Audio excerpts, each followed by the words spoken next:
देखिए, आज आजादी की 75वीं वर्षगांठ पर प्रधानमंत्री नरेंद्र मोदी ने लाल किले की प्राचीर पर तिरंगा फहराया। पीएम मोदी ने 8वीं बार लाल किले पर तिरंगा फहराया और सरकार ने 75वें स्वतंत्रता दिवस को अमृत महोत्सव नाम दिया है। आज लाल किले से अपने संबोधन की शुरुआत में सभी वीर शहीदों को नमन पीएम ने किया। इसके बाद पीएम ने कोरोना के दौर में काम कर रहे डॉक्टरों, नर्सों, स्वास्थ्य कर्मियों, सफाई कर्मचारियों को नमन किया। पीएम ने कोरोना वैक्सीन के लिए दूसरे देशों पर निर्भर न रहने को उपलब्धि बताया और इसके अलावा पीएम ने सरकार की चलाई जा रही योजनाओं समेत आगामी योजनाओं का विस्तार से जिक्र किया और सबका साथ, सबका विकास, सबका विश्वास के साथ सबका प्रयास पर जोर दिया। पीएम ने देश की महिलाओं के हर क्षेत्र में आगे बढ़ने और योगदान का जिक्र करते हुए देश के सभी सैनिक स्कूलों में लड़कियों के एडमिशन की घोषणा की। पीएम ने देश में शुरू हुए स्टार्टअप की भी बात की और कहा कि मैन्युफैक्चरिंग में लगे लोगों को ध्यान रखना होगा कि उनके प्रोडक्ट से देश का सम्मान भी जुड़ा है, इसलिए बेस्ट प्रोडक्ट ही तैयार करना है।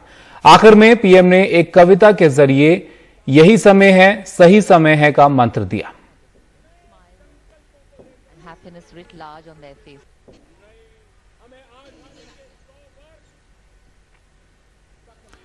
तो पीएम मोदी ने आज अपने भाषण में देश की उपलब्धियों का जिक्र किया और इस बार जो खास मेहमान रहे वो खिलाड़ी रहे जिन्होंने ओलंपिक में इस बार मेडल हासिल किए और पूरे देश को गौरवान्वित किया। देश के 80% से ज्यादा किसान ऐसे हैं जिनके पास 2 हेक्टेयर से भी कम जमीन है। अब देश में इन्हीं छोटे किसानों को ध्यान में रखते हुए कृषि सुधार किए जा रहे हैं, निर्णय लिए जा रहे हैं। फसल बीमा योजना में सुधार हो, एमएसपी को 1.5 गुना करने का बड़ा महत्वपूर्ण निर्णय हो, छोटे किसानों को किसान क्रेडिट कार्ड से सस्ते दर से बैंक से कर्ज मिले इसकी व्यवस्था हो, सोलर पावर से जुड़ी योजनाएं खेत तक पहुंचाने की बात हो, किसान उत्पादक संगठन हो, ये सारे प्रयास छोटे किसानों की ताकत बढ़ाएंगे। आने वाले समय में ब्लॉक लेवल तक वेयर हाउस की फैसिलिटी क्रिएट करने का भी अभियान चलाया जाएगा। हर छोटे किसानों के छोटे छोटे खर्च को ध्यान में रखते हुए पीएम किसान सम्मान निधि योजना चलाई जा रही है। 10 करोड़ से अधिक किसान परिवारों के बैंक खातों में अब तक 1.5 लाख करोड़ से ज्यादा रकम सीधी उनके खाते में जमा करा दी गई है। छोटा किसान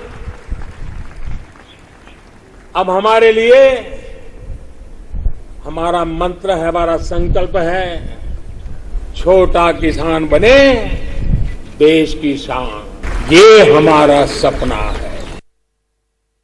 मुझे लाखों बेटियों के संदेश मिलते थे कि वो भी सैनिक स्कूल में पढ़ना चाहती हैं। उनके भी लिए भी सैनिक स्कूलों के दरवाजे खोले जाएं। 2-2.5 साल पहले मिजोरम के सैनिक स्कूल में पहली बार बेटियों को प्रवेश देने का हमने एक छोटा सा प्रयोग प्रारंभ किया था।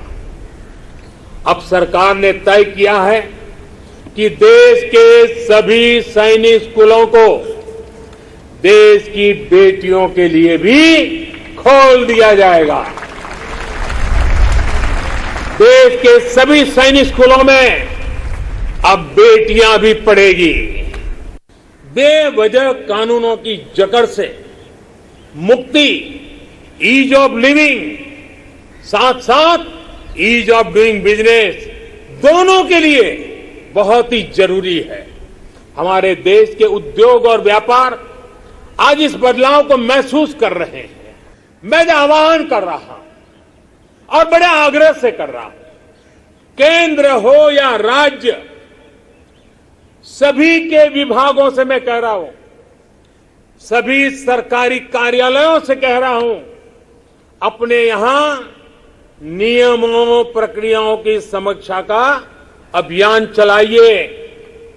हर वो नियम, हर वो प्रक्रिया जो देश के लोगों के सामने बाधा बनकर, बोझ बनकर खड़ी हुई है, उसे हमें दूर करना ही होगा।